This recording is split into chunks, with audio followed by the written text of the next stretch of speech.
好啦，咁啱啱咧，我哋就入咗呢個二項式展開嘅 program 啦。咁下一步我哋就會去睇點樣借助呢一個 program 咧，幫我哋去展開一啲二項式。咁其實咧，陣間 program 會見到嘅數字咧，我就打咗喺度㗎啦，即係方便我去唔使抄過嚟嚇。咁但係你自己做嘅時候，當然你要逐個數字抄低喺個草稿紙度嘅，得唔得？好啦，咁我哋先睇下咧，我哋個 program 需要入啲咩資料。我啱啱放咗 program 1啦，咁我就撳翻 program 1先。好啦，而家咧題目就想我展開呢一個 x+2嘅3次方。正常情況我哋就當然要背呢個1331，然之後就順數倒數寫啦。不過咧有咗 program 之後咧，我哋就可以快少少。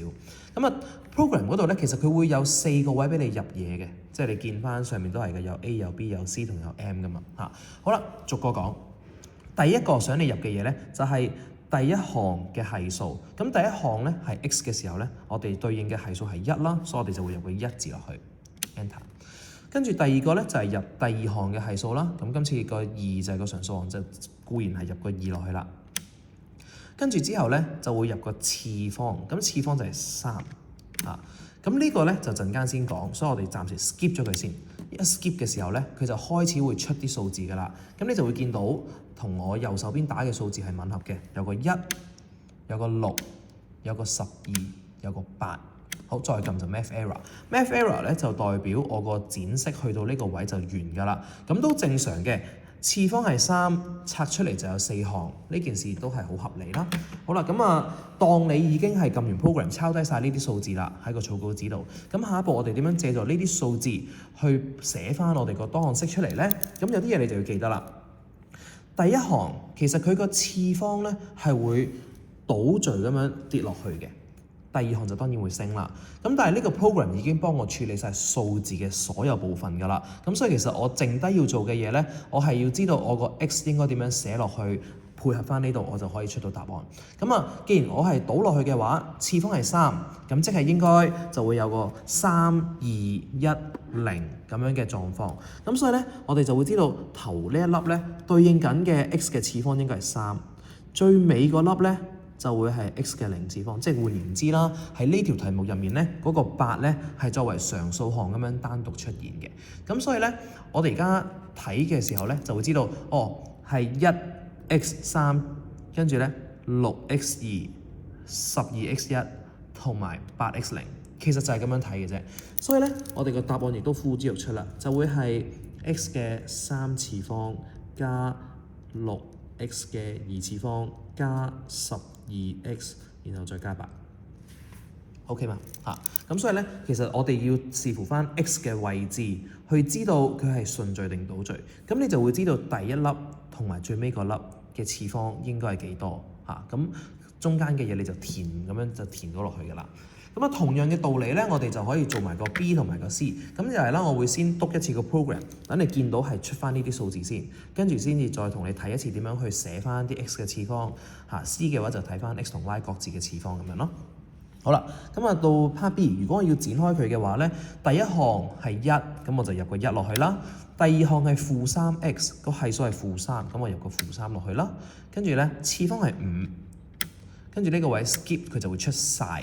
好啦，咁你就會各自見到呢度啲嘢啦，1、-15、-90、-287、405、-243嚇。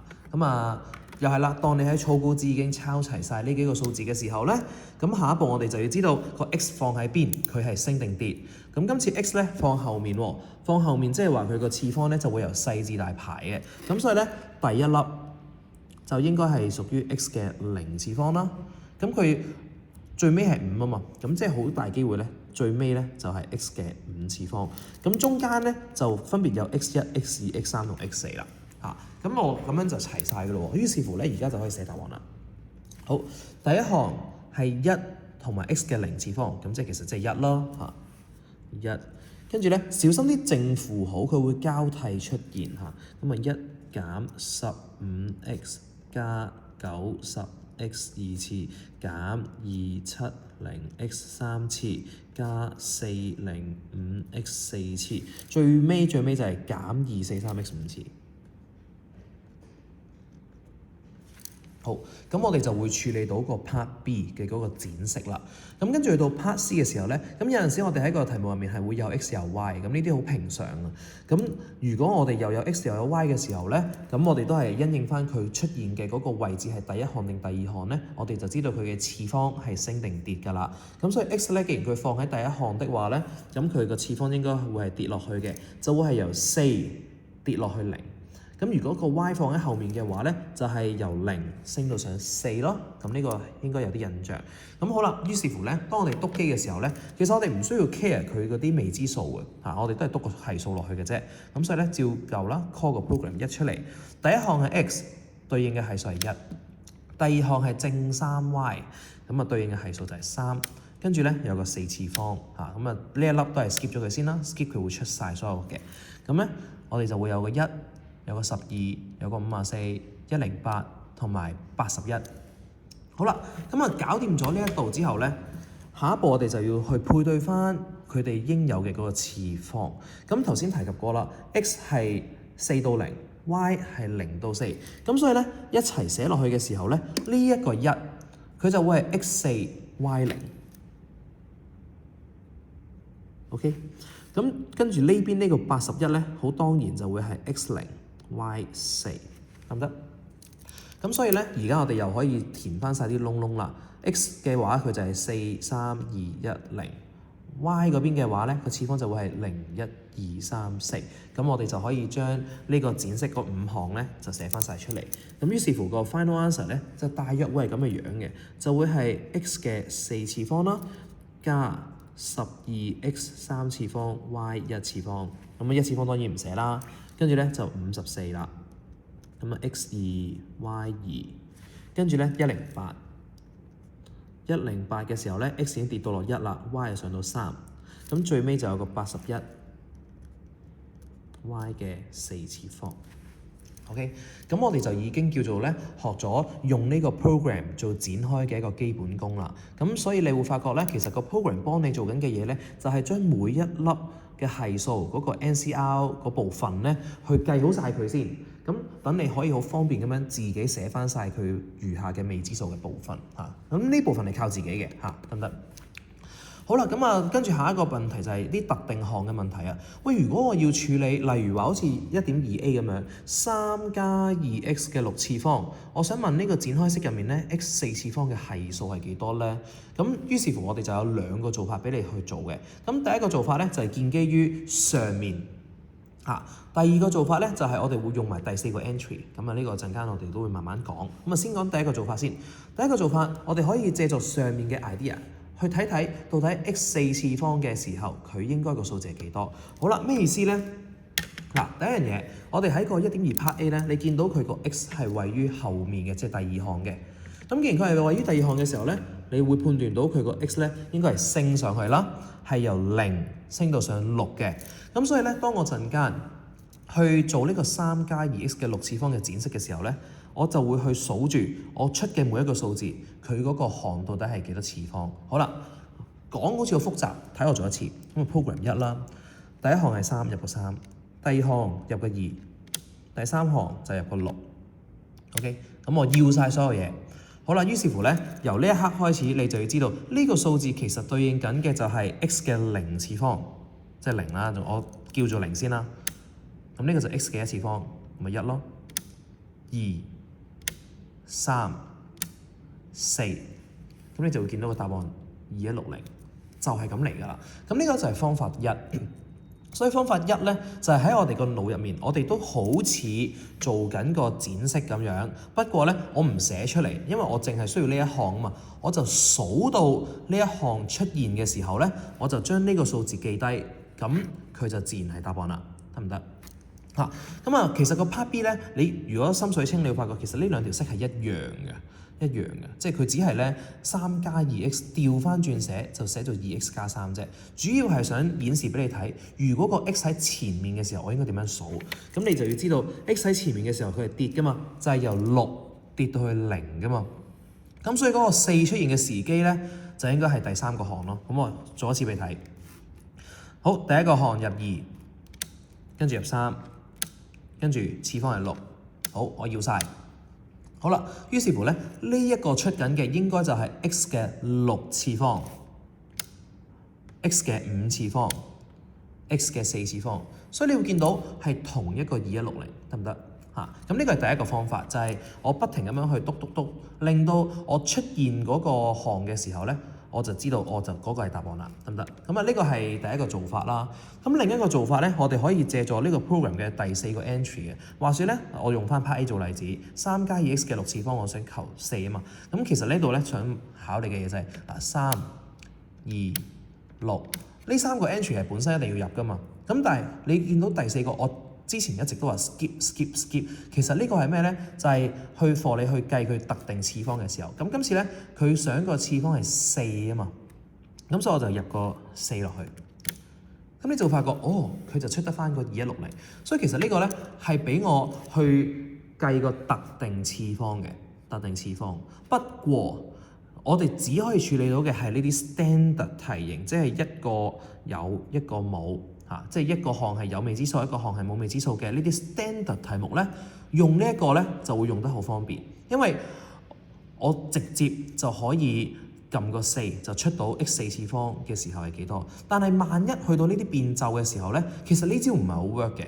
咁所以一般情況下，我嘅建議咧就係我會入頭3個數，即係入翻第一項嘅係數、第二項嘅係數同埋個次方，跟住咧就自己數咯。喺心目中數咧係會安全啲嘅。嗱，呢個係我自己睇法嚇。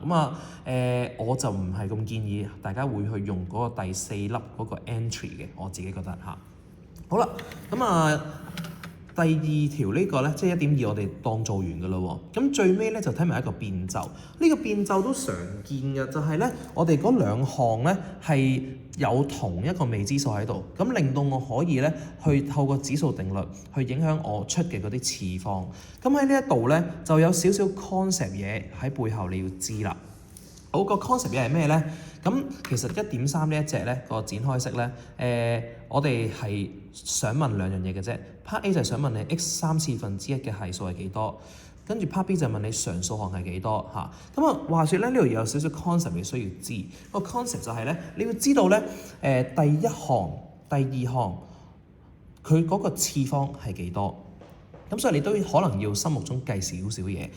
你要計嘅嘢咧，其實就係你要知道4x 落9次方俾佢。咁第一項咧第一項當然就會係 4x 嘅9次方啦。我唔知4嘅9次方係幾多，我亦都冇興趣篤佢機。我反而想知係個次方嘅 pattern 係幾多。咁我就姑且寫住4嘅9次方乘以 x 嘅9次方先。咁所以咧陣間計數機出嚟嘅時候咧，第一粒咧對應緊嘅次方係9，咁好正常啫嚇。但係第二粒就緊要啦。小心呢個第二粒，可能你要計少少嘢先。好啦，第二粒正常情況就應該係咩咧？正常情況應該係9C1，跟住咧 4x 咧就降一級變到8次方啦，跟住嗰個-1/x 咧就會出場啦，就俾個1次方佢噶嘛，係咪？咁喺呢個情況下咧，你就要知道其實佢應該係叫做9C1，跟住咧乘以4嘅8次方，再乘個-1。好啦，緊要嘅係個 x 嘅次方，你見到因為呢度咧 x 係有8次方，但係後面又會除翻一個 x 喎，所以咧就 x 嘅8次方除一個 x， 結論呢一度應該係出 x 嘅7次方。咁所以咧，當我哋去數嗰個次方嘅時候咧，你就要知道原來個次方咧係減2嘅，得唔得？咁呢個好緊要，所以陣間數落去嘅時候就唔係98765咯喎，係97531喎。如果你聽得明嘅話咧，咁我哋而家去做呢個 part A 嘅時候咧，試下一齊數一次。好啦，分析完佢跳幾多之後，好啦，咁而家我哋入 program 1啦，照正常咁入4啦。-1/x 喎，搞唔掂喎。你只要入個數字部分就係-1咯，咁咪入個-1俾佢。好啦，跟住咧9次方嚇。好啦，呢個我都係建議 skip 嘅。於是乎你而家知道咧，呢個係 x 嘅9次方，記住呢個係 x 嘅7次方，減2咁減落去。好，咁我繼續數落去咯。x 嘅5次方。x 嘅3次方 ，x 嘅1次方 ，x 嘅-1次方 x 嘅負3次方。嗱，如果你聽得明嘅話 x 嘅負3次方就係佢啊嘛，所以我就知道個答案一定係5376，就係咁嚟㗎啦，得唔得？咁你可以 check 到個答案嚇。咁同埋咧，喺你頭先數嘅過程咧，你會發覺 x 嘅1次方，下一個就跳咗去 x 嘅負1次方㗎嘛，所以你都會發覺有冇常數項啊？冇咯。咁其實呢一啲問題咧，通常就唔係咁直接問你呢個項係幾多，個常數項係幾多嘅。如果你有印象咧，通常我哋喺個題目度係會問你，某人宣稱呢個沒有常數項，就問你是否同意。咁啊，跟住咧，你就要透過個通項幫你去處理後續嘅部分。其實寫 step 嘅時候咧，呢啲問題一定要透過通項去做㗎啦。咁計數機幫你做緊嘅嘢咧，其實就係幫你去 check 下你個答案係咪真係啱嘅啫。即係其實換句話說就係 check 緊你用通項計出嚟嘅嗰個特定嘅 R 係咪啱嘅 R 咧？咁其實係幫你 check 呢樣嘢，佢唔係幫你 face step 你要記緊呢樣嘢嚇。好啦，咁呢條片有啲長啦，就顯示咗呢個2項式展開嘅 program 喺呢3條題目入面我哋嘅做法。咁同埋就係頭先提過，大家個 M 我一般都建議大家唔用嘅，即係我都係建議大家咧就係第一項、第二項次方，咁你就數。我建議係呢個。好啦，咁program 1嘅介紹咧就到呢度啦。